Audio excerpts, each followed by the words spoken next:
So hello friends, welcome back to my YouTube channel commerce Adda. Friends, मैं रोहन तिवारी, आपका भाई, आपका दोस्त, आपका फ्रेंड, फाइनली लेकर आ गया हूँ हमारे class 11th introduction to accounting की नेक्स्ट वीडियो पार्ट 3। ठीक है, अभी तक आई होप आप लोग देख चुके होंगे। पार्ट फर्स्ट, पार्ट सेकंड आप लोग देख चुके होंगे। नहीं देखे हैं तो सबसे पहले वो जाकर देखिए और फिर इस वीडियो में आइए। ठीक है फ्रेंड्स।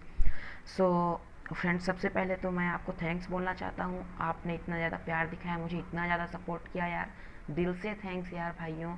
सच में इतना ज़्यादा आप लोग सपोर्ट किए, आपके सपोर्ट से मुझे मोटिवेशन मिला और मैं अपना बेस्ट देने की कोशिश कर रहा हूँ। ठीक है, so thank you so much यार। इसी तरह अपना प्यार अपने भाई के ऊपर बना कर रखिए और आपका भाई आपके लिए अच्छी अच्छी वीडियोज़ लाएगा। सो फ्रेंड्स, बिना टाइम वेस्ट किए हुए करते हैं वीडियो को स्टार्ट। तो फ्रेंड्स, लेट्स स्टार्ट। ओके, चलो सबसे पहले हम ये कलर चेंज कर लें। ये वाला ठीक रहेगा, इधर भी ठीक रहेगा। Okay friends. सो फ्रेंड्स, यार इरेजर को थोड़ा सा बड़ा कर लें। Okay, so friends let's start.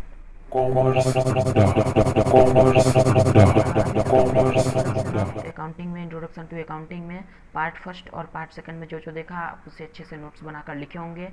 I hope आप लोग नोट्स बनाए होंगे। सो फ्रेंड्स, वो वाली वीडियो यदि आपको क्लियर है तो आप अब इस वीडियो में आइए। सो हम करते हैं स्टार्ट। फ्रेंड्स, अभी कल तक हमने पढ़ा ब्रांचेस ऑफ अकाउंटिंग तक हमने पढ़ा कल। ठीक है फ्रेंड्स, ये येलो यहाँ पर एक काम करते हैं, बैकग्राउंड कलर को येलो कर लेते हैं। ओके ठीक है, इसको रेड कर लेते हैं। ठीक है, ये सही रहेगा।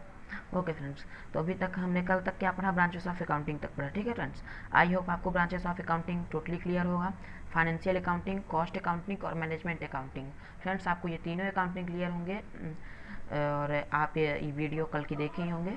सो फ्रेंड्स, हम बिना टाइम वेस्ट किए हुए आगे बढ़ते हैं। ठीक है फ्रेंड्स, इसको थोड़ा सा ऊपर कर दें, यहाँ पर बैकग्राउंड कलर को येलो कर दें। ओके फ्रेंड्स, आज हम बात करेंगे qualitative characteristics of accounting information की।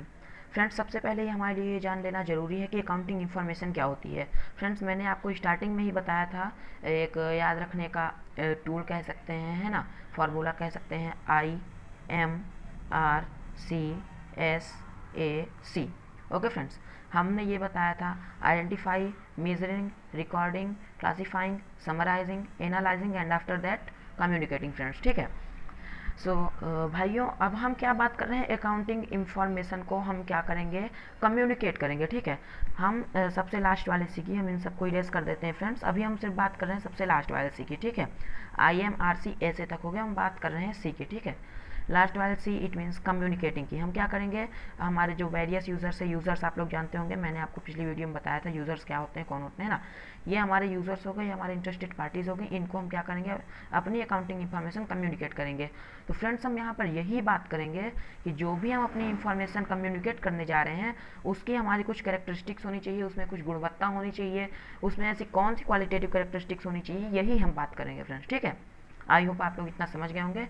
तो चलिए जल्दी से देख लेते हैं कौन कौन सी हमारी क्वालिटी होनी चाहिए हमारे कम्युनिकेटिंग में। ठीक है फ्रेंड्स, ओके। फर्स्ट हमारा है रिलायबिलिटी। फ्रेंड्स, फर्स्ट हमारा क्या है, रिलायबिलिटी। इट मीन्स फ्रेंड्स, हम कहें तो रिलायबल होना क्या होता है फ्रेंड्स, कि हमारा जो भी हम अपनी जो उसे प्रोवाइड करा रहे हैं फ्रेंड्स, जो भी हम इंफॉर्मेशन अपने यूजर्स को प्रोवाइड करा रहे हैं फ्रेंड्स, वो रिलायबल होना चाहिए। रिलायबल होना चाहिए से क्या मतलब है फ्रेंड्स, कि हमने जो भी उसको अकाउंटिंग इंफॉर्मेशन दी है वो हमारे वेरीफिएबल एविडेंस से क्या होना चाहिए, प्रूव्ड होना चाहिए फ्रेंड्स। ठीक है, जैसे हमने उसे दिया है कि इस ईयर हमारे जो हमारा बिजनेस है, जो हमारा फर्म है, ठीक है, इसमें क्या हुआ, 10 लाख की क्या हुई, प्रॉफिट हुई फ्रेंड्स। क्या हुई, 10 लाख की प्रॉफिट हुई फ्रेंड्स। ठीक है, क्या हुई, 10 लाख की प्रॉफिट हुई। तो ये जो हमारी 10 लाख की प्रॉफिट हुई, ये इसका हमारे पास कुछ एविडेंस होना चाहिए, कुछ प्रूफ होना चाहिए, कोई सबूत होना चाहिए कि हाँ, हमने जो भी इंफॉर्मेशन दी है अपने यूजर्स को वो सत्य है कि नहीं है। ठीक है, कहीं हमने कुछ गलत तो नहीं बोल दिया, कहीं भाई अपने हम बढ़ाने के लिए क्या होता है, हम अपने बिजनेस को बढ़ाने के लिए झूठ भी कोई भी भाई बोल सकता है ना, झूठ भी बोल सकता है कि इतनी प्रॉफिट हुई, ऐसा हुआ है ना। लेकिन इसीलिए जो भी हम इंफॉर्मेशन देंगे वो रिलायबल होना चाहिए, सत्य होना चाहिए। सत्य होने के लिए उसका प्रूफ होना बहुत ज़रूरी है। तो वो प्रूफ क्या होगा, उसके लिए हमारे पास कुछ एविडेंसेस होने चाहिए, हमारे पास कुछ फाइल्स होने चाहिए, कुछ एविडेंस होने चाहिए कि ये हमारे पास एविडेंस है, ये हमारे पास एविडेंस है, इसमें हमें इतना प्रॉफिट हुआ, इतना ये हुआ। ठीक फ्रेंड्स, आई होप इतना आप लोगों को क्लियर हो गया होगा फ्रेंड्स। निसंकोच आपको जो भी क्लियर नहीं हुआ है निसंकोच आप कमेंट करके बताइए, और आपको जो वाला सेक्शन बहुत पसंद आया हमारे इस वीडियो में, जो सेक्शन पसंद आया वो कमेंट करके ज़रूर बताइएगा फ्रेंड्स कि हमें ये वाला कमेंट ज़्यादा अच्छा लगा। और दूसरी बात, आपको जहाँ पर भी थोड़ा सा भी डाउट है बिल्कुल आप कमेंट करके निसंकोच बताइए, ठीक है। ओके फ्रेंड्स, आई होप वो टॉपिक आपको क्लियर हो गया होगा, कौन सा, रिलायबल, ठीक है फ्रेंड्स। नेक्स्ट आते हैं रिलेवेंस। नेक्स्ट हमारा कौन सा कैरेक्टरिस्टिक है, क्वालिटेटिव कैरेक्टरिस्टिक्स, रिलेवेंस, ठीक है फ्रेंड्स। रिलेवेंस का क्या मतलब होता है, पहला चीज़ तो जस्ट इन टाइम, समय पर जब मांगा गया, जैसे यूज़र ने मांगा, यूज़र को समय पर वो हमारी इंफॉर्मेशन क्या होनी चाहिए, प्रोवाइड होनी चाहिए, ठीक है फ्रेंड्स, समय पर होनी चाहिए। दूसरी बात क्या होनी चाहिए कि यूज़र जो हमसे चाहता है हम उसकी नीड को फुलफिल कर सकें। जैसे यदि जो हमारा यूज़र है जो हमसे क्या चाहता है, हमारी इंफॉर्मेशन चाहता है, यदि वो चाहता है कि वो सिर्फ ओनली प्रॉफिट देखे, तो फ्रेंड्स उसकी जो भी उसकी विश है, जो भी वो चाहता है वो उसकी फुलफिल होनी चाहिए, उसकी रिक्वायरमेंट फ्रेंड्स हमारी क्या होनी चाहिए, फुलफिल होनी चाहिए। वो जो हमसे जानना चाहता है हम उसकी नीड्स को फुलफिल कर सकें, हमारी इंफॉर्मेशन ऐसी होनी चाहिए फ्रेंड्स, ठीक है। समझ में आया। हमने क्या देखा अभी, रिलायबिलिटी देखा। रिलायबिलिटी में क्या देखा कि हमारे पास कोई एक एविडेंस होना चाहिए कि हमने जो बोला वो सत्य बोला, ठीक है। और रिलेवेंस में क्या होना चाहिए फ्रेंड्स, हम उसको टाइम पर उपलब्ध कराएं, और वो जो चाहता है उसको हम क्या करें, हम उसकी रिक्वायरमेंट को फुलफिल करें, ठीक है फ्रेंड्स। आई होप रिलेवेंस भी आपको क्लियर होगा। नेक्स्ट आ जाते हैं फ्रेंड्स, नेक्स्ट हमारा है अंडरस्टैंडेबिलिटी। नेक्स्ट क्या है हमारा, अंडरस्टैंडेबिलिटी फ्रेंड्स। अंडरस्टैंडेबिलिटी बहुत सिंपल है, नाम से समझ में आ रहा होगा, जो भी हमारा यूज़र जो जानना चाहता है वो अच्छे से उसको समझ सके, उसके लिए अंडरस्टैंड होना बहुत ज़रूरी है। सिंपल लैंग्वेज में लिखा होना चाहिए, कोई भी उसको पढ़ के आराम से समझ सकता। ऐसे नहीं कि बहुत घुमा फिरा कर बहुत लंबा चौड़ा करके लिखा गया हो तो पढ़ने वाला एक बार सोचता रह जाए यार ऐसा है ऐसा है ऐसा है ऐसा, सोचते सोचते पता नहीं उस हो गया, ठीक है फ्रेंड्स, ये मजाक था। तो कहने का मतलब यह है कि अंडरस्टैंड होना बहुत ज़रूरी है। जो भी हमारा यूज़र है वो जो भी जानना चाहता है उसके लिए हम इंफॉर्मेशन ऐसे शॉर्ट में दें फ्रेंड्स। हमने आपको बताया था EMRC SSC, उसमें एस क्या था फ्रेंड्स, समराइज हम इसीलिए करते हैं कि हम देखते ही उसको बहुत अच्छे ढंग से समझ जाए, हमें बहुत लंबा चौड़ा इधर उधर ना खोलना पड़े, जितना हम जानना चाहते हैं उतना चुपचाप हम जानना है, ठीक है। इसीलिए हम क्या करते हैं फ्रेंड्स, समराइज़ करते हैं, इसीलिए हमारा समराइज़ करना बहुत ज़रूरी होता है। यदि हम अपने इंफॉर्मेशन को समराइज़ करके रखें हैं तो अंडरस्टैंड हो जाना उसका थोड़ा सा अंडरस्टैंड होने में आसानी रहती है, ठीक है फ्रेंड्स। तो अंडरस्टैंडेबिलिटी से क्या तात्पर्य है कि हमारा जो यूज़र है उसको समझ में आ जाना चाहिए। इतना क्लियर है फ्रेंड्स। ओके, नेक्स्ट आ जाते हैं अपने कंपेरेबिलिटी में, ठीक है फ्रेंड्स। नेक्स्ट आ जाते हैं अपने कंपेरेबिलिटी में। कंपेरेबिलिटी फ्रेंड्स, कंपेरेबिलिटी मीन्स जो भी हम अपनी अकाउंटिंग इन्फॉर्मेशन दिए हैं वो कंपेयर करने के लायक होनी चाहिए, ठीक है फ्रेंड्स। कंपेयर करने के लायक होना चाहिए मतलब अभी मैं आपको अच्छे से समझा देता हूँ। एक होता है इंटर फर्म, एक होता है फ्रेंड्स इंटर फर्म, ठीक है, और दूसरा होता है फ्रेंड्स इंट्रा फर्म। दूसरा क्या होता है फ्रेंड्स, इंट्रा फर्म होता है। इंटर फर्म इंट्रा फर्म दोनों से हम कंपेयर कर सकें। अभी मैं आपको बताता हूँ इंटर फर्म क्या होता है और इंट्रा फर्म क्या होता है, ठीक है फ्रेंड्स। जस्ट वेट फ्रेंड्स, बस थोड़ा सा इसे इरेज कर दें, थोड़ा सा टाइम लगता है, कोई बात नहीं, इतना हम मैनेज करेंगे और आप हमें सपोर्ट करोगे तो जब हम थोड़ा सा है ना, आप मतलब समझ रहे हो, जब आप मुझे सपोर्ट करोगे फिर हम और अच्छे वेस्ट देंगे और फिर ये सब हमारे साथ प्रॉब्लम नहीं। चलो कोई नहीं, हम टाइम नहीं वेस्ट करते फ्रेंड्स। तो मैंने आपको बोला सबसे पहले हम बात कर लेते हैं इंटर फर्म फ्रेंड्स। सबसे पहले हम बात कर लेते हैं इंटर फर्म। इंटर फर्म से हमारा कंपेयर होना ज़रूरी है। इसका कहने का मतलब है, ये सपोज़ करिए ये मेरा फर्म है, ये मेरा बिजनेस है फ्रेंड्स, ठीक है। ये सपोज़ करिए राम का फर्म है, ये सपोज़ करिए राम का बिजनेस है फ्रेंड्स, ठीक है, राम का फर्म है। हमारी अकाउंटिंग इन्फॉर्मेशन और राम की अकाउंटिंग इन्फॉर्मेशन ऐसी होनी चाहिए फ्रेंड्स कि हमारी अकाउंटिंग इन्फॉर्मेशन और राम की अकाउंटिंग इन्फॉर्मेशन से कोई कंपेयर कर सके कि इसमें इतनी प्रॉफिट हुई और राम के में इतनी प्रॉफिट हुई, ये इसकी अकाउंटिंग इन्फॉर्मेशन अच्छी है, इसकी अकाउंटिंग इन्फॉर्मेशन ऐसी है, इसकी ऐसी है, इसके फ्रेंड्स कंपेयर होना चाहिए। और उस कंपेयर में हमारा रिजल्ट राम के रिजल्ट से बेहतर होना ज़रूरी है फ्रेंड्स, समझ गए। इंटर फर्म क्या होता है, एक फर्म से दूसरे फर्म को कंपेयर करना, ठीक है फ्रेंड्स। मेरा फर्म है, राम का फर्म है, तो हम दोनों के फर्म को क्या किया गया, कंपेयर किया गया, और उस कंपेयर में हमारा फर्म का रिजल्ट अच्छा है, बहुत अच्छी बात है, ठीक है। आई होप आप लोग इंटर फर्म समझ गए होंगे। नेक्स्ट आते हैं फ्रेंड्स इंट्रा फर्म। नेक्स्ट आते हैं friends intra firm. Intra firm क्या होता है, ये मेरा फर्म है, ये मेरा फर्म है, मेरे ही फर्म में इस साल और पिछले साल, उसके भी पिछले साल, या फिर हम जितना भी चाहते हैं उन तीनों में कंपेयर होना चाहिए कि पिछले साल हमें इतने की प्रॉफिट हुई, इस साल हमें इतने की प्रॉफिट हुई, पिछले साल ऐसा था, इस साल ऐसा है, पिछले साल ऐसा था, इस साल ऐसा है, पिछले साल कैपिटल इतनी थी, इस साल कैपिटल बढ़ी, है ना, पिछले साल हमारे पास कम पैसा था, इस बार ज़्यादा। तो फ्रेंड्स इंट्रा फर्म में हमने क्या देखा कि हमारे ही फर्म के अंदर पिछले साल और इस साल में हम कंपेयर कर सकें फ्रेंड्स, ठीक है। आई होप इतना आप लोगों को क्लियर होगा, इंटर फर्म इंट्रा फर्म आप लोगों को अच्छे से क्लियर हो गया होगा। तो फ्रेंड्स क्वालिटेटिव कैरेक्टरिस्टिक्स में हमारा जो आता है कंपेरेबिलिटी, फ्रेंड्स कंपेरेबिलिटी भी आई होप आप लोगों को क्लियर होगा, ठीक है फ्रेंड्स। हमने क्या क्या देख लिया फ्रेंड्स, सबसे पहले हमने देख लिया रिलायबिलिटी, क्या देख लिया फ्रेंड्स, सबसे पहले हमने देख लिया रिलायबिलिटी, सेकंड नंबर पे हमने देख लिया रिलेवेंस फ्रेंड्स, सेकंड नंबर पे हमने क्या देख लिया रिलेवेंस, थर्ड नंबर पे हमने क्या देख लिया फ्रेंड्स अंडरस्टैंडेबिलिटी, थर्ड नंबर पे अंडरस्टैंडेबिलिटी, और फोर्थ नंबर पे कंपेरेबिलिटी। फ्रेंड्स आई होप ये चारों आपको समझ में आ गया होगा, नहीं आया तो आप कमेंट करके ज़रूर बताइएगा, सबको रिप्लाई दूंगा। यदि बहुत ज़्यादा प्रॉब्लम हो गई तो मैं नेक्स्ट वीडियो में बिल्कुल डिस्कस करूंगा फ्रेंड्स, ठीक है, कमेंट करके ज़रूर बताना। तो फ्रेंड्स हमारा क्वालिटेटिव कैरेक्टरिस्टिक्स होता है यहाँ पर कंप्लीट। नेक्स्ट हम आ जाते हैं किसके ऊपर फ्रेंड्स, ऑब्जेक्टिव ऑफ अकाउंटिंग, ठीक है फ्रेंड्स। नेक्स्ट हम किसके ऊपर आ जाते हैं, objective of accounting. Friends objective of accounting से क्या मतलब है कि जो हम अकाउंटिंग कर रहे हैं, मैंने आपको अभी पिछली लास्ट वीडियो में बताया था अकाउंटेंसी और अकाउंटिंग में फ़र्क फ्रेंड्स। तो अकाउंटेंसी आपको क्लियर होगा, अकाउंटिंग फ्रेंड्स उसमें हमने क्या डिस्कस किया था कि हम क्यों करते हैं अकाउंटिंग, है ना, क्या जरूरी अकाउंटिंग ये क्या नीड है। तो फ्रेंड्स यही हमारी ऑब्जेक्टिव ऑफ अकाउंटिंग, क्यों करते हैं अकाउंटिंग, अकाउंटिंग हमारे लिए क्यों जरूरी है फ्रेंड्स, ठीक है। ठीक है फ्रेंड्स, तो आइए डिस्कस कर लेते हैं जल्दी से objective of accounting. Objective of accounting friends क्या होता है, टू मेंटेन बिजनेस रिकॉर्ड्स। सबसे फर्स्ट क्या होता है friends, to maintain business records. Friends यदि हम अकाउंटिंग करते हैं तो अकाउंटिंग में मैंने आपको बताया आइडेंटिफाई करते हैं, मेजर करते हैं, रिकॉर्ड करते हैं, समराइज करते हैं, एनालाइज करते हैं फ्रेंड्स हम, ठीक है, IMRC SSC करते हैं फ्रेंड्स, सी को अभी हम छोड़ देते हैं लास्ट वाले सी को, अभी हम कम्युनिकेट ना करें तो उसके अलावा IMRC ऐसे, ठीक है फ्रेंड्स। ये हमारा क्या होता है, to maintain business records. Accounting हमारे लिए क्यों जरूरी है, हम बिजनेस रिकॉर्ड्स को मेंटेन करेंगे, ठीक है फ्रेंड्स। जो हम अपने बिजनेस रिकॉर्ड्स को मेंटेन करेंगे, जो हम IMRCSA करेंगे फ्रेंड्स, ये हमारा क्या हो जाता है, मेंटेन बिजनेस रिकॉर्ड्स। इसके माध्यम से हम क्या कर पाएंगे, कम्युनिकेट कर पाएंगे अपने इंटरेस्टेड यूजर्स को, अपने बिजनेस में हमारा जो हुआ वो जो जानना चाहते हैं हम उन्हें कम्युनिकेट कर पाएंगे फ्रेंड्स, ठीक है। तो पहला क्या ऑब्जेक्टिव होता है, टू मेंटेन बिजनेस रिकॉर्ड्स। पहला क्या ऑब्जेक्टिव होता है, टू मेंटेन बिजनेस रिकॉर्ड्स। होता क्या है फ्रेंड्स, मान लीजिए आपने सपोज करिए बिजनेस रिकॉर्ड नहीं, आपने अकाउंटिंग नहीं की, ठीक है, आपने रिकॉर्ड नहीं बनाया, आप ओनर हो, आपने रिकॉर्ड नहीं बनाया, आपने क्या किया, अपने मेमोरी में सेव किया, इस साल ऐसा हुआ था, है ना, नेक्स्ट ईयर ऐसा हुआ था, उसके प्रीवियस ईयर ऐसा हुआ था, उसके नेक्स्ट ईयर ऐसा। तो फ्रेंड्स हम क्या है फ्रेंड्स, हम इंसान हैं, हमारी मेमोरी से लॉस होने का चांस ज़्यादा रहता है फ्रेंड्स। क्या है, हम बहुत सारे काम करते हैं, हमारे पास घर की भी टेंशन है, ठीक है, बिजनेस की भी टेंशन है, बहुत सारी टेंशन है, क्या हुआ हमारी मेमोरी से सब कुछ क्या हो रहा है, लॉस हो रहा है। देखो कैसे, ऐसे लॉस हो रहा है, ऐसे लॉस निकल जा रहा है फ्रेंड्स हमारे ब्रेन से।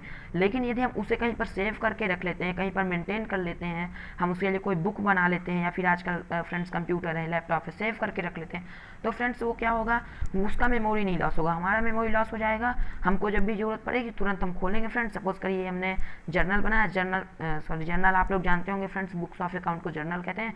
जर्नल बनाया, जर्नल हमने खोला, जर्नल देख लिया, हाँ भाई पिछले साल ऐसा हुआ था, तो उसके पिछले साल ऐसा हुआ, चलो अच्छा है ना। तो फ्रेंड्स क्या हुआ, बिजनेस रिकॉर्ड को हम क्या करते हैं, मेंटेन करते हैं फ्रेंड्स, ठीक है। आई होप क्लियर होगा आप लोगों को। नेक्स्ट आ जाते हैं फ्रेंड्स, नेक्स्ट हमारा एक सेकंड, नेक्स्ट आ जाता है फ्रेंड हमारा कैलकुलेशन ऑफ प्रॉफिट और लॉस। क्या आ जाता है, कैलकुलेशन ऑफ प्रॉफिट और लॉस फ्रेंड्स, ठीक है। कैलकुलेशन ऑफ प्रॉफिट और लॉस में क्या होता है कि हमने जब बिजनेस रिकॉर्ड को हमने मेंटेन किया, ठीक है, सॉरी फ्रेंड्स कॉल आ गया था, कॉल आ गया था फ्रेंड्स, कोई नहीं, हमने डिस्कनेक्ट कर दिया, कोई बात नहीं फ्रेंड्स, इतना होता रहता है ना, हम मैनेज कर लेंगे। तो फ्रेंड हम क्या बात कर रहे थे, कैलकुलेशन ऑफ प्रॉफिट और लॉस। हमने अभी तक क्या किया, अभी हमने पिछले में क्या देखा, टू मेंटेन बिजनेस रिकॉर्ड। हमने अपने बिजनेस रिकॉर्ड को क्या किया फ्रेंड्स, मेंटेन किया, ठीक है। अब हम क्या करेंगे, हम अपने बिजनेस रिकॉर्ड को मेंटेन किया, हम उसमें प्रॉफिट और लॉस निकालेंगे फ्रेंड्स। उसके बहुत सारी मेथड होती है, हम कैसे निकालेंगे आगे देखेंगे।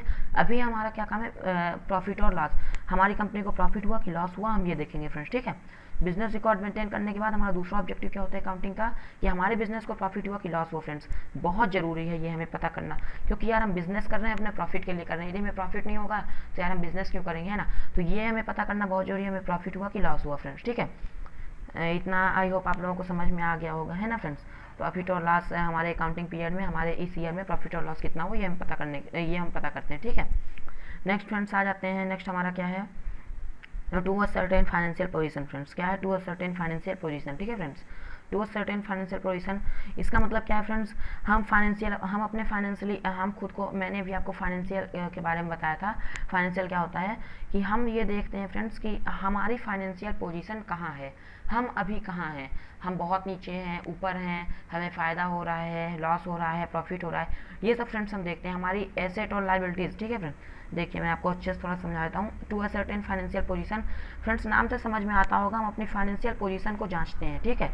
हम अपनी फाइनेंशियल पोजीशन को जांचते हैं और पता करते हैं कि हम अपने बिजनेस में अभी कहाँ पर हैं, हम अपने बिजनेस में अभी कहाँ पर हैं, हमें प्रॉफिट हो रहा है, लॉस हो रहा है, हमें क्या हो रहा है हमारे साथ, ठीक है फ्रेंड्स। ये हम क्या करते हैं, जांचते हैं फ्रेंड्स। ये होता है हमारा objective of accounting friends. Liabilities हमारे लिए एक्सपेंस के समान होती है, ठीक है फ्रेंड्स। एक मिनट, लाइबिलिटीज़ फ्रेंड्स एक तरह से कह सकते हैं हमारे ऊपर जो भार है, जैसे आपने किसी से उधार ले लिया तो वो क्या हुआ फ्रेंड्स, वो आपके लिए लाइबिलिटी, आप उसके लिए लाइएबल हो, अभी आपको उसके उधार को चुकाना है फ्रेंड्स, आपके कंधे पर एक जिम्मेदारी है, और ये लाइबिलिटीज़ आपके एक्सपेंस होती है फ्रेंड्स। लाइबिलिटीज़ क्या होती है आपके लिए, एक्सपेंस होती है, ठीक है फ्रेंड्स। लाइबिलिटीज़ क्या होती है, एक्सपेंस। क्यों एक्सपेंस है, आपने राम से उधार लिया, आपने आराम से उधार लिया तो ऐसा तो है नहीं कि आप चुकाओगे नहीं, आपने उधार लिया है, आपको उधार तो उसका चुकाना पड़ेगा, कभी ना कभी उधार चुकाना पड़ेगा। आप उधार चुकाओगे मतलब आपके बिजनेस से कैश कहाँ जाएगा, आपके बिजनेस से कैश बाहर जाएगा फ्रेंड्स, आपके बिजनेस से कैश बाहर जाएगा, कैश बाहर जाएगा मतलब एक्सपेंस हो रहा है, ठीक है फ्रेंड्स। कैश बाहर जा रहा है मतलब एक्सपेंस हो रहा है, तो लाइबिलिटीज़ हमारी क्या हो गई, एक्सपेंस में आ जाती है फ्रेंड्स, ठीक है। लाइबिलिटीज़ हमारी एक्सपेंस में आ जाती है फ्रेंड्स। तो इसी से हम अपने फाइनेंशियली पोजीशन को देखते हैं कि हम फाइनेंशियली कितने स्ट्रॉन्ग हैं, हम फाइनेंशियली अभी कहाँ पर खड़े हैं, ठीक है फ्रेंड्स। एक बिजनेस है जो फाइनेंशियली इतना है फ्रेंड्स, फाइनेंशियली बहुत स्ट्रॉन्ग है वो बिजनेस, हम दूसरे बिजनेस से अपने बिजनेस को कंपेयर करते हैं कि हम उस बिजनेस से कितने अधिक हैं कि उससे नीचे है फ्रेंड्स, ठीक है। ये हम फाइनेंशियली पता करते हैं फ्रेंड्स, ठीक है। ये होता है हमारा नेक्स्ट ऑब्जेक्टिव ऑफ अकाउंटिंग, ठीक है फ्रेंड्स। ओके फ्रेंड्स, नेक्स्ट हमारा क्या है फ्रेंड्स, ये देखिए नेक्स्ट हमारा है providing information to users friends. मैंने अभी आपको बताया था कम्युनिकेटिंग वाला, वही है providing information to users friends. IMRC से हमने कर लिया, हम क्या करेंगे, सी करेंगे, क्या करेंगे, कम्युनिकेट करेंगे, हम अपने यूजर्स को इन्फॉर्मेशन प्रोवाइड करेंगे। बता चुका हूँ फ्रेंड्स आपको यूजर्स कौन होते हैं, उन्हें इन्फॉर्मेशन कैसे प्रोवाइड करते हैं, कौन हमारे यूजर होते हैं, उन्हें कैसी इन्फॉर्मेशन, ये सब मैं आपको बता दिया फ्रेंड्स। फिर भी यहाँ पर हम एक बार बात कर लेते हैं, ठीक है। Providing information to users friends, मैंने आपको पहले ही बता दिया, हम यूजर्स को इन्फॉर्मेशन प्रोवाइड करेंगे। इसके बारे में होप आप लोगों को अच्छे से पता होगा, नहीं पता है तो आप एक बार कमेंट कर दीजिएगा, नहीं तो आप पिछली वीडियोस देख लीजिएगा, आपको अच्छे से क्लियर हो जाएगा, ठीक है फ्रेंड्स। ओके, यहाँ तक क्लियर है, ओके फ्रेंड्स, यहाँ तक क्लियर है, बहुत कुछ क्लियर है फ्रेंड्स। हमने बेसिक में बहुत कुछ सीख लिया, इतना क्लियर रखना है फ्रेंड्स, रिवाइज करते रहना है, नोट्स बनाकर रखना है, ठीक है। और फ्रेंड्स एग्ज़ाम के लिए नहीं, खुद के लिए पढ़ना है, ठीक है फ्रेंड्स। अपन को एग्ज़ाम के लिए बिल्कुल नहीं पढ़ना है, ये देखो आपको अपने कॉन्सेप्ट के लिए पढ़ना है। किसके लिए पढ़ना है, आपको अपने कॉन्सेप्ट के लिए फ्रेंड, किसके लिए पढ़ना है, अपने कॉन्सेप्ट के लिए। यदि आपका कॉन्सेप्ट क्लियर है तो यार एग्जाम में ऑलरेडी आप full out of full achieve करोगे, ठीक है। लेकिन यदि आपका कॉन्सेप्ट नहीं क्लियर है, आज आप रट कर एग्जाम में फुल कर लिए, और कल यदि आपका कॉन्सेप्ट नहीं क्लियर है तो आपके फ्यूचर में फ्रेंड्स आपको बहुत प्रॉब्लम हो सकती है, ठीक है फ्रेंड्स। फ्यूचर में आपको प्रॉब्लम हो सकती है, तो फ्रेंड्स आपको एग्जाम के लिए नहीं, खुद के कॉन्सेप्ट के लिए पढ़ना है, कोई फ़र्क नहीं पड़ता। एक कागज़ का पन्ना है हमारा सर्टिफिकेट, ठीक है, हमारा मार्कशीट एक कागज़ का पेज, एक हमारा कागज़ एक पेज है, वो हमारी लाइफ का कुछ नहीं कर सकता, ठीक है, वो हमारी लाइफ का कुछ नहीं बिगाड़ सकता फ्रेंड्स। तो हमें खुद के लिए पढ़ना है, ओके फ्रेंड्स। अभी तक हमने बेसिक चीज़ बहुत कुछ सीख ली फ्रेंड्स। अब हम थोड़ा सा सीखेंगे बेसिक अकाउंटिंग टर्म्स। हमारे अकाउंटिंग टर्म में जो बेसिक अकाउंटिंग टर्म्स है फ्रेंड्स, हम उसके बारे में थोड़ा सीख लेते हैं फ्रेंड्स। यहाँ पर मेरी PPT खत्म हो चुकी है, मैं न्यू PPT ऐड करता हूँ, ठीक है। तब तक के लिए मैं थोड़ा सा वीडियो को पॉज कर देता हूँ, ओके फ्रेंड्स। सो फ्रेंड्स हमने PPT ऐड कर ली है, ठीक है। अब हम हाँ, तो फ्रेंड्स हम बात कर रहे थे बेसिक अकाउंटिंग टर्म।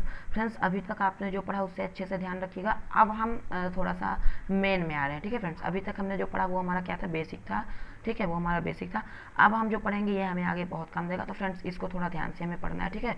ये है हमारे बेसिक अकाउंटिंग टर्म्स, मीन्स जब हम अकाउंटिंग करेंगे फ्रेंड्स, जब हम अकाउंटिंग करेंगे तो उसमें यही हमारे टर्म्स आएंगे जो हम यहाँ पर पढ़ने जा रहे हैं। तो थोड़ा ध्यान से, ठीक है, नोट्स बनाकर रखिएगा। सो फ्रेंड्स हमारे बेसिक अकाउंटिंग टर्म्स में फर्स्ट आता है फ्रेंड्स हमारा एंटिटी। फर्स्ट हमारा क्या आता है, एंटिटी। इसको हम क्या कहते हैं फ्रेंड्स, बिजनेस एंटिटी फ्रेंड्स। क्या कहते हैं फ्रेंड्स, बिजनेस एंटिटी, ठीक है। क्या कहते हैं, बिजनेस एंटिटी, ध्यान रखिएगा फ्रेंड्स, इसे हम क्या कहते हैं, बिजनेस एंटिटी कहते हैं। तो फ्रेंड्स बिजनेस एंटिटी होता क्या है, आइए मैं आपसे डिस्कस कर लेता हूँ, आपको बता देता हूँ फ्रेंड्स। देखिए एक्चुअली पहले मैं यहाँ से पढ़ लेता हूँ, फिर आपको खुद से एक सिंपल से बता दूंगा, ठीक है। यही मैं यहाँ से पढ़ के आपको बता देता हूँ। यहाँ पर क्या लिखा है friends, entity means a reality, entity means a reality that has a definite individual existence, business entity means a business entity। ठीक है फ्रेंड्स, सिंपल से यहाँ पर क्या बोल रहा है, ये भी बहुत सिंपल डेफिनेशन फ्रेंड्स, यही मैं आपको बताने जा रहा हूँ, यहाँ पर भी लिखा है, चलो बहुत अच्छा। तो फ्रेंड्स जो हमारी एंटिटी हमारी क्या कहती है, हम क्या है, ये हमारा बिजनेस है, ये हमारा क्या है फ्रेंड, ये फ्रेंड्स ये हमारा क्या है बिजनेस है, ये हमारा क्या है फर्म है, ठीक है। तो एंटिटी क्या कहती है, बिजनेस का, ये जो हमारा बिजनेस है ये हम इसके ओनर हैं, ठीक है, ये हैं इसके ओनर हम, ये है हमारा बिजनेस है या फिर ये है हमारा फर्म, ठीक है। इसका अपना एक अलग एक्सिस्टेंस है, हमारा अपना एक अलग एक्सिस्टेंस है। ऐसा नहीं है कि हमारा इसका एक ही एक्सिस्टेंस है, ठीक है फ्रेंड्स। एक्सिस्टेंस होने का मतलब है कि मेरा जो कैपिटल, यहाँ पर जो हम अपना कैपिटल लगाएंगे तो हम, लगाएगा कौन फ्रेंड्स, लगाएगा ये ऑनर। इसमें जो पैसा लगाएगा वो कौन लगाएगा, ऑनर। लेकिन पैसा लगाने के बाद वो पैसा ऑनर का नहीं रह जाता फ्रेंड्स, वो पैसा किसका हो जाता है, हमारे फर्म का, वो पैसा किसका हो जाता है, हमारे बिजनेस का हो जाता है। हमारा बिजनेस का एक अपना अलग एक्सिस्टेंस है, ठीक है। ऑनर बिजनेस बनने के बाद बिजनेस का अपना एक अलग एक्सिस्टेंस हो जाता है, बिजनेस ऑनर का उससे कोई वो नहीं होता, ठीक है फ्रेंड्स। इसमें जो पैसा लगा है, हमारे बिजनेस में जो पैसा लगा है वो बिजनेस का अलग पैसा हो गया, ऑनर का वो पैसा नहीं रह गया, वो पैसा हमारे बिजनेस का हो गया, ठीक है फ्रेंड्स। सिंपल से कहें तो एंटिटी क्या होती है, ये एक सत्य है फ्रेंड्स, ये एक सत्य है जिसमें बिजनेस का अपना एक इंडिविजुअल एक्सिस्टेंस, इसका एक खुद का एक एग्जिस्टेंस हो जाता है फ्रेंड्स, ठीक है। क्लियर है फ्रेंड्स, ओके। एंटिटी क्लियर है, बहुत बढ़िया फ्रेंड्स। ये सब बेसिक अकाउंटिंग टर्म्स हैं, इनको अच्छे से प्रिपेयर करिएगा, एग्जाम में भी आते हैं, और इनको कॉन्सेप्ट वाइज क्लियर रखिएगा, आगे बहुत काम देंगे फ्रेंड्स, ठीक है। ओके, नेक्स्ट आ जाते हैं ट्रांजैक्शन। फ्रेंड्स ट्रांजैक्शन की कोई मुझे बताएगा क्या फ्रेंड्स, ट्रांजैक्शन में सबसे फर्स्ट वीडियो में डिस्कस किया था, कोई प्लीज़ कमेंट करके बताइए फ्रेंड्स, जल्दी से फ्रेंड्स। ओके, ये आपने कमेंट कर दिया तो मैं रीड कर लूँगा, नहीं तो कोई बात नहीं, मैं बता रहा हूँ। ट्रांजैक्शन आपको बताया था, शॉर्ट में बताया था। ट्रांजैक्शन क्या होता है, लेन देन फ्रेंड्स, ठीक है। ट्रांजैक्शन क्या होता है, किसी भी प्रकार का लेन देन, हमने गुड्स परचेस किया, गुड्स सेल किया, या फिर हम कुछ भी हमने लेन देन किया, वो हमारा क्या होता है, ट्रांजैक्शन। ट्रांजैक्शन का हिंदी मतलब ही क्या होता है फ्रेंड्स, लेन देन, ठीक है। लेन देन से आप समझ सकते हो, हमने कोई लेन देन किया, हमने कोई ट्रांजैक्शन किया, वो क्या होता है हमारा ट्रांजैक्शन, ठीक है फ्रेंड्स। नेक्स्ट आते हैं एसेट, ठीक है फ्रेंड्स। अभी तक ये हमारे बहुत सिंपल थे। अब जो हम पढ़ेंगे फ्रेंड्स, ये है हमारा एसेट। क्या है फ्रेंड्स, ये हमारा एसेट है, ठीक है। एसेट फ्रेंड्स हम बात कर लेते हैं, एक सेकेंड, हाँ, ये आगे फ्रेंड हमारा एसेट। एसेट क्या होता है फ्रेंड, हमारे बिजनेस में जो होता है, एक सेकेंड फ्रेंड्स, मैंने थोड़ा सा वीडियो पॉज कर दिया था, एक्चुअली पानी पीने गया था। चलो लेट्स स्टार्ट फ्रेंड्स, एसेट की हम बात करें, ठीक है। एसेट क्या होता है फ्रेंड्स, एसेट हम ऐसा लिखा है, एसेट को हम हिंदी में क्या कहते हैं फ्रेंड्स, परिसंपत्ति। क्या कहते हैं फ्रेंड्स, परिसंपत्ति। हिंदी तो और नहीं आ रही यार, चलो कोई नहीं, परिसंपत्ति, ठीक है। एसेट को हम हिंदी में क्या कहते हैं फ्रेंड्स, परिसंपत्ति। एक्चुअली परिसंपत्ति, एसेट क्या होता है फ्रेंड्स, हिंदी इंग्लिश से ठीक रहेगा, ठीक है। एसेट क्या होता है फ्रेंड्स, मैं आपको लिखने के लिए बता दूँ, आप लिख लीजिए इसको तो सबसे पहले, या फिर आप खुद से भी लिख सकते हैं फ्रेंड्स, आप लिख लीजिए, मैं वो एक बार बोल देता हूँ। Assets are the right of ownership, क्या है फ्रेंड्स, assets are the right of ownership, assets are the right, ये वाला right friends, are the right of ownership friends, right of ownership, ठीक है। Ownership of business, of friends business, ठीक है। Assets are the right of ownership of business on its physical properties friends, on its physical properties friends. Physical properties और non physical properties के बारे में भी मैं आपको डिस्कस करूँगा, आप पहले लिख लीजिए फिजिकल प्रॉपर्टीज़, या फिर हम उसी को क्या कहते हैं फ्रेंड्स, टेंजिबल एसेट्स, ठीक है। आप ऐसे लिख सकते हैं, फिजिकल प्रॉपर्टीज़ आपने लिखा, फिजिकल प्रॉपर्टीज़, ऐसे ब्रैकेट में आप लिख सकते हैं कार्ड टेंजिबल, एक सेकेंड ऊपर लिख देता हूँ, ठीक है। आप इस तरह लिख लीजिएगा, assets are the right of ownership of business on its physical properties, ऐसे ब्रैकेट में आप लिख लेंगे called tangible assets friends, called tangible assets, ठीक है। और क्या लिखा आपने, assets are the right of ownership of business on its physical properties, bracket में कॉल्ड टेंजिबल एसेट्स, और non physical properties friends, non physical properties, इसको ब्रैकेट में क्या लिखेंगे, called intangible called intangible assets friends, ठीक है, called intangible assets, ठीक है फ्रेंड्स। क्या लिखेंगे? assets are the right of ownership of business on its physical properties bracket में called tangible assets और नॉन फिजिकल प्रॉपर्टीज ब्रैकेट में called intangible assets फ्रेंड्स, ठीक है। तो फ्रेंड्स आपने लिख लिया। अब मैं इसमें एक चीज़ समझा दूँ फ्रेंड्स, पहले मैं आपको समझा देता हूँ, फिर आपको टेंजिबल और इंटेंजिबल भी बता दूंगा। फ्रेंड्स क्या होता है एसेट, हमारे बिजनेस में फ्रेंड्स कुछ ऐसी वो होती हैं फ्रेंड्स, जैसे हमारी जो बिल्डिंग हो गई, बिल्डिंग फ्रेंड्स क्या है, हमारी मनी में तो नहीं है, ये बिल्डिंग जो है हमारी मनी नहीं है, लेकिन फ्रेंड्स जब हम सपोज करिए हमने अपनी इस बिल्डिंग को बेचा तो हमें इससे क्या मिलेगा फ्रेंड्स, हमें इससे मनी मिलेगी ना, हमें इससे क्या मिलेगी फ्रेंड्स, हमें इससे मनी मिलेगी। तो फ्रेंड्स ऐसी कोई भी वस्तु जो जिसको हम कभी बेचें या फिर वो मनी रियल में मनी ना हो लेकिन मनी के फॉर्म में हो, हमको हम उसे बेचने से हमें मनी मिलेगी फ्रेंड्स, तो वो क्या होती है, हमारी एसेट होती है फ्रेंड्स, ठीक है, वो क्या होती है, हमारी एसेट्स होती है। समझ में आ गया फ्रेंड्स। जैसे हम एग्जांपल ले लेते हैं लैंड फ्रेंड्स, लैंड हमने एग्जांपल ले लिया फ्रेंड्स, ठीक है, हमने क्या एग्जांपल ले लिया, लैंड। दूसरा क्या ले लिया हमने, बिल्डिंग फ्रेंड्स, बिल्डिंग, कार हो गई फ्रेंड्स, मशीनरी हो गई, ठीक है, इकोनॉमिक रिसोर्सेस हो गए, ठीक है फ्रेंड्स, कोई भी हमारा ऐसा सामान, ठीक है। अब आप समझ गए हो, एग्जांपल बहुत सारे हो सकते हैं। तो फ्रेंड्स एक चीज़ और ध्यान रखिएगा, ऐसे इकोनॉमिक रिसोर्सेज फ्रेंड्स मैंने आपको बताया था, ऐसे इकोनॉमिक रिसोर्सेज फ्रेंड्स मैंने आपको बताया था ना, यदि आपको याद होगा तो इकोनॉमिक इवेंट, बिजनेस इवेंट पे होते हैं। तो फ्रेंड्स ऐसे संसाधन जिन्हें हम मनी के फॉर्म में क्या कर सकते हैं, एक्सप्रेस कर सकते हैं, जिनकी गणना हम मनी के फॉर्म में कर सकते हैं फ्रेंड्स, वो सारी वस्तु, वो सारी थिंग्स क्या होती है फ्रेंड्स, एसेट होती है। समझ गए? क्लियर है फ्रेंड्स। एसेट्स क्या होता है, हमारे ऐसे रिसोर्सेस, हमारे ऐसे संसाधन, ऐसी वस्तुएं जिनको हम मनी के फॉर्म में एक्सप्रेस कर सकते हैं फ्रेंड्स, वो हमारा क्या होता है, एसेट होता है फ्रेंड्स, ठीक है। अब हम आगे आते हैं फ्रेंड्स, इसके बारे में थोड़ा अच्छे से जान लेते हैं। अभी मैंने आपको बताया था फिजिकल प्रॉपर्टीज़ और नॉन फिजिकल प्रॉपर्टीज़, ठीक है। फिजिकल प्रॉपर्टीज़ को कहते हैं टेंजिबल एसेट्स और नॉन फिजिकल प्रॉपर्टीज़ को कहते हैं इंटेंजिबल एसेट्स। फ्रेंड्स हम डिस्कस कर लेते हैं फिजिकल प्रॉपर्टीज़ या फिर टेंजिबल एसेट्स।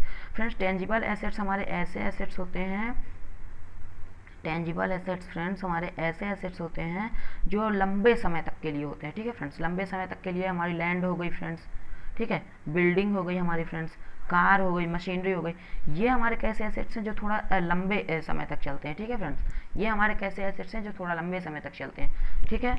मिल गया आपको एग्जांपल, इसको लिखवा दूँ यदि मैं, तो आप इसे एज अ डिफिनेशन लिख सकते हैं टेंजिबल एसेट्स की, कि दे हैव फिजिकल एक्सिस्टेंस, ठीक है, दे हैव, इनका एक खुद का फिजिकल एक्सिस्टेंस होता है। फिजिकल एक्सिस्टेंस मीन्स फ्रेंड्स, आप फिजिकल एक्सिस्टेंस से समझते होगे थोड़ा लंबे समय तक के लिए इनका एक्सिस्टेंस होता है, थोड़ा लॉन्ग पीरियड ऑफ टाइम के लिए इनका एक्सिस्टेंस होता है फ्रेंड्स, ठीक है। तो ये क्या हो गया हमारा टेंजिबल एसेट्स, ठीक है फ्रेंड्स। इन टेंजिबल एसेट्स में मैं आपको बताऊं तो इनका मतलब ज़्यादा वो नहीं होता फ्रेंड्स, इसको डिफिनेशन के तौर पर आप लिख सकते हैं, they have no physical existence, ठीक है, they have no physical existence. इनके एग्जांपल में हो जाता है फ्रेंड्स हमारी गुडविल हो गई, ठीक है, जो हमारी गुडविल हो गई फ्रेंड्स, ठीक है। उसके बाद हो गया फ्रेंड्स हमारा पेटेंट हो गया फ्रेंड्स, उसके बाद हमारा क्या हो गया, पेटेंट हो गया फ्रेंड्स, ठीक है, ठीक है फ्रेंड्स, हमारी गुडविल हो गई, पेटेंट हो गया फ्रेंड्स। हमारा जो इनटेंजिबल एसेट्स होता है वो भी लंबे समय तक के लिए होता है। क्या होता है, इनटेंजिबल एसेट्स भी लॉन्ग पीरियड ऑफ टाइम के लिए होता है, लेकिन इसमें ऐसे एसेट्स आते हैं फ्रेंड्स जो कि मतलब एज अ मनी के फॉर्म में नहीं होती। जैसे हमारे बिजनेस का एक अच्छा क्या बन गया, इमेज बन गई, ठीक है, लोगों के पब्लिक के सामने हमारे बिजनेस की एक अच्छी इमेज बन गई, हमारा एक अच्छा गुडविल हो गया, ठीक है, हमारा एक अच्छा पेटेंट हो गया। तो फ्रेंड्स ये मनी के फॉर्म में तो नहीं है, लेकिन ये हमारे बिजनेस को आगे बढ़ाने के लिए बहुत महत्वपूर्ण भूमिका निभाता है, और ये एक लंबे समय तक के लिए उदाहरण के रूप में देखा जाएगा कि इस बिजनेस का ऐसा ऐसा था, ठीक है फ्रेंड्स। तो गुडविल हो गया, पेटेंट, ये सब फ्रेंड्स हमारे क्या होते हैं, इंटेंजिबल एसेट्स, ठीक है फ्रेंड्स। इतना क्लियर हो फ्रेंड्स, और हम एसेट्स के बारे में और अच्छे से आगे देख लेते हैं फ्रेंड्स। ओके, यहाँ पर फ्रेंड्स, यहाँ पर हमें पूरा चार्ट दिया है, ठीक है, अच्छे से देख लेते हैं क्लासिफिकेशन ऑफ एसेट्स को यहाँ पर अच्छे से फ्रेंड्स। एक सेकेंड, इसे थोड़ा सा जूम कर लिए, ठीक है, अब आपको अच्छे से दिखेगा, अच्छे से समझ में आएगा फ्रेंड्स। दिख रहा है ना, ओके दिख रहा है, इधर कर लेते हैं फ्रेंड्स, ठीक है, चलिए, आई होप अब दिखता होगा आप लोगों को, ठीक है, दिख रहा है अच्छे से, दिख रहा है, कमेंट करके बताइए। ओके ठीक है फ्रेंड्स, दिख रहा है तो अच्छी बात है। चलिए इसको फ्रेंड्स हम थोड़ा सा और छोटा कर लेते हैं, क्योंकि हम जूम कर लिए तो और अच्छे से आया। ठीक है, ओके फ्रेंड्स, क्या है, हम बात कर रहे हैं क्लासिफिकेशन ऑफ एसेट्स की। क्लासिफिकेशन ऑफ एसेट्स की बात कर रहे हैं फ्रेंड्स।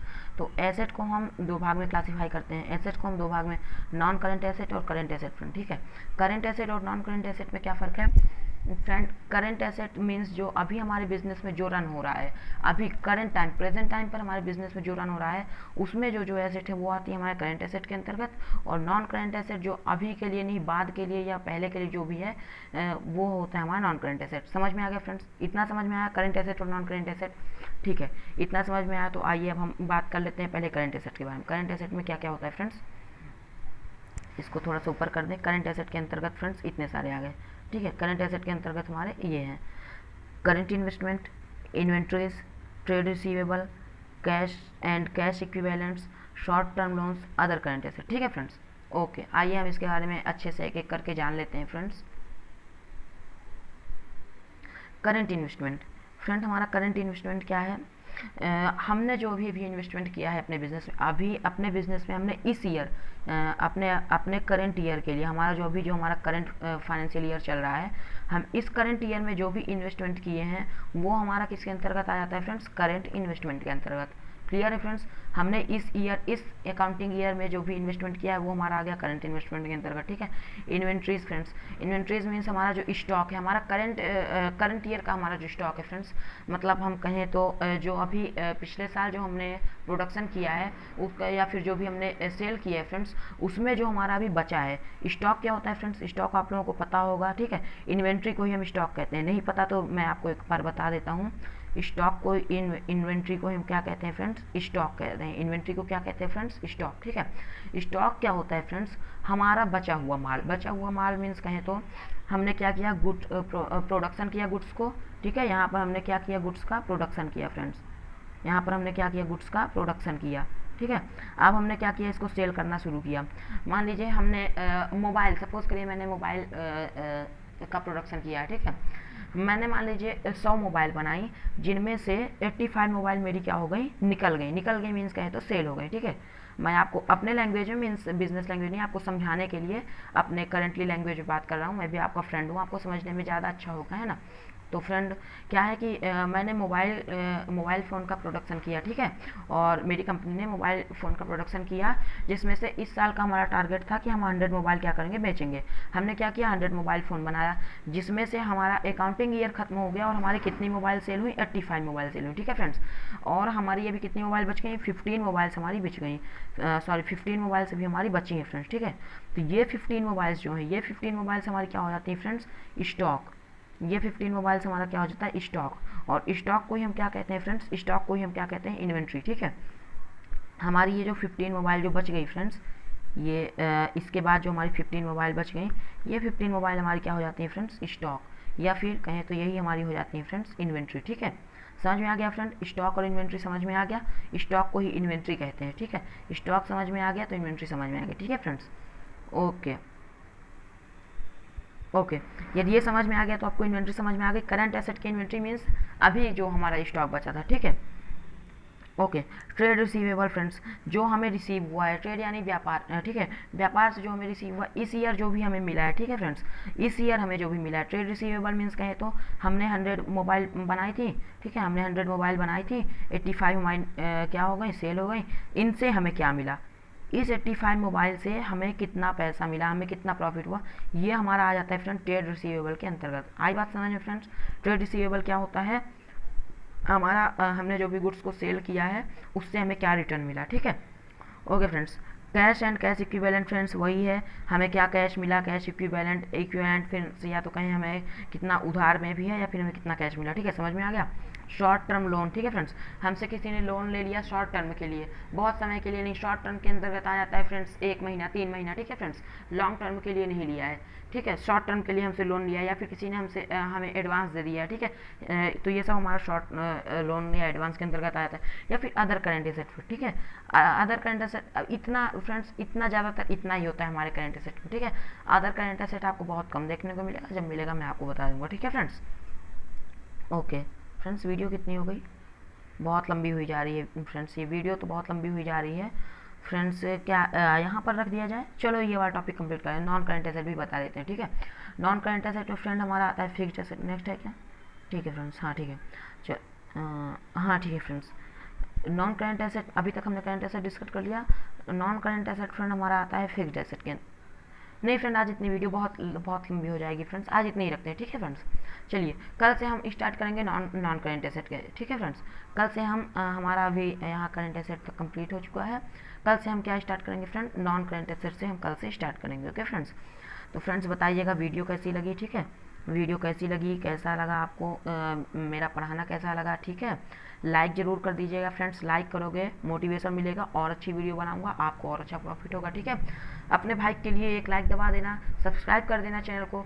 जो भी डाउट होगा कमेंट करके पूछना, बताना वीडियो कैसी लगी। तब तक के लिए बाय बाय, ठीक है। नेक्स्ट वीडियो तक के लिए बाय बाय, मिलते हैं नेक्स्ट वीडियो में। Thank you so much friends, bye.